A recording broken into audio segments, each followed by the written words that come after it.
घर में बुजुर्ग माँ बाप बैठे हैं, अगर तुम एक पोहे की पुड़िया, एक समोसे की पुड़िया, एक कुरकुरा का पैकेट, एक वेपर्स का पैकेट तुम अगर लेकर आए हो, एक एक्स्ट्रा लेकर आते, बुजुर्ग माँ बाप को दे देते। शास्त्र कहता है बच्चा और बूढ़ा एक समान होता है। जितनी खाने की ललकता बच्चों में होती है उतनी ललकता बूढ़ों में भी होती है, बुजुर्ग में भी होती है। थोड़ा सा समर्पण यदि आपका हो तो आपके जीवन की सहजता, सरलता और श्रेष्ठता हो जाए। चोरों में भी ये चोर माना गया कि आप स्वयं खा रहे हो, स्वयं ले रहे हो। यहां तक कहता है स्वयं खा लेना सुकृति है, छुड़ाकर खा लेना विकृति है, और बांट कर खाना यह भारत देश की संस्कृति है कि हम बांट कर खाएं। और ये सीखो शिव महापुराण के श्रोताओं से, जितनी कथा वो सुनते हैं, जितनी कथा वो ग्रहण करते हैं, जितनी कथा वो लेते हैं, उसमें से कई कथा वो अपने मोहल्ले में जाकर बांटते हैं। अपने मोहल्ले में जाकर कह देते हैं, लो हमने ये सुना था, हमने ग्रहण करा था, हमने धारण करा था, हमने लिया था। माता रिद्धि, माँ रिद्धि स्वयं करे। एक माता का, एक स्त्री का, एक महिला का, एक लड़की का कर्तव्य, एक बहू का कर्तव्य क्या है? एक महिला का, एक स्त्री का कर्तव्य क्या है? पूछा, तुरंत कहा, निवेदन करा मां पार्वती जी ने, एक स्त्री का सबसे बड़ा कर्तव्य है,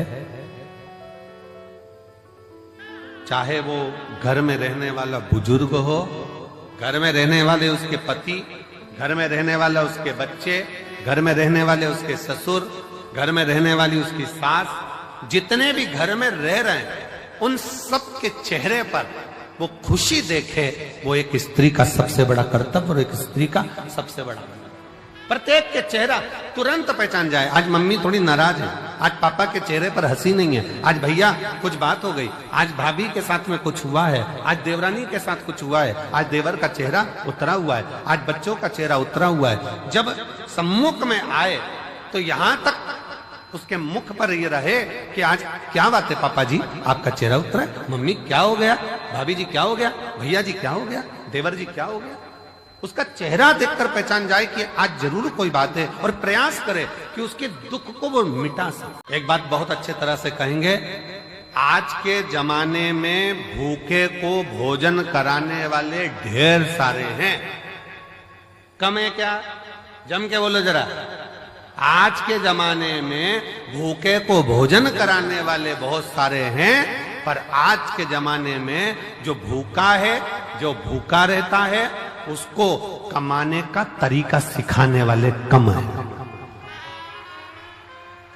भूखे को भोजन देने वाले बहुत सारे मिलेंगे और कहेंगे हम इनको भोजन करा देंगे, हम इनको लंगर करा देंगे, हम इनको भंडारा करा देंगे, ये भोजन करें, ये भोजन ग्रहण करें।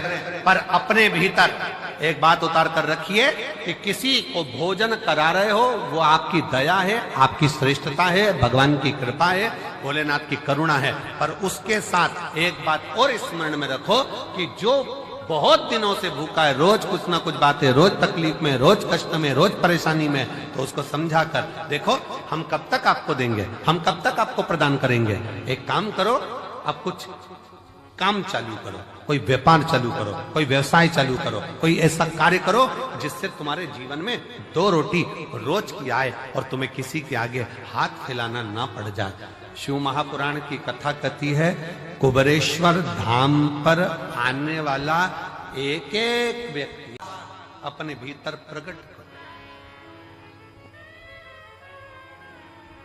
मेरा कुबेर भंडारी, मेरा कुबेरेश्वर महादेव, मेरा कुबेर भंडारी कुबेरेश्वर बाबा, जो इस पवित्र भूमि पर कंकर शंकर की धरा पर आता है, विश्राम करता, बाबा का गुणगान करता, प्रदोष आरती का दर्शन, प्रातः बाबा का जल भी चढ़ाना, प्रेम से बाबा से विनय कर कर जाता है।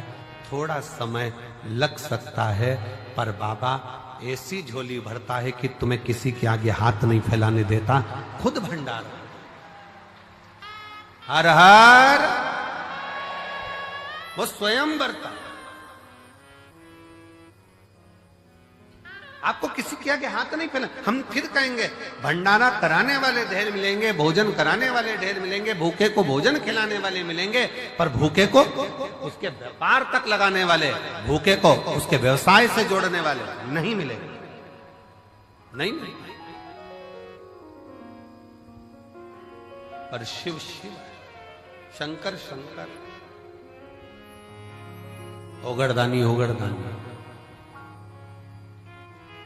आयो बाबा के धाम पर बहुत प्रेम से बैठो, अपने बाप के घर, अपने पिता के घर आयो, खूब अलमस्त होकर कथा सुनो। समय मिले 108 बार, सुबह से लेकर रात्रि के बीच में सोने से पहले जब समय मिल जाए 108 बार श्री शिवाय, जम के बोलो जरा, श्री शिवाय नमस्तुभ्यम का जाप करो।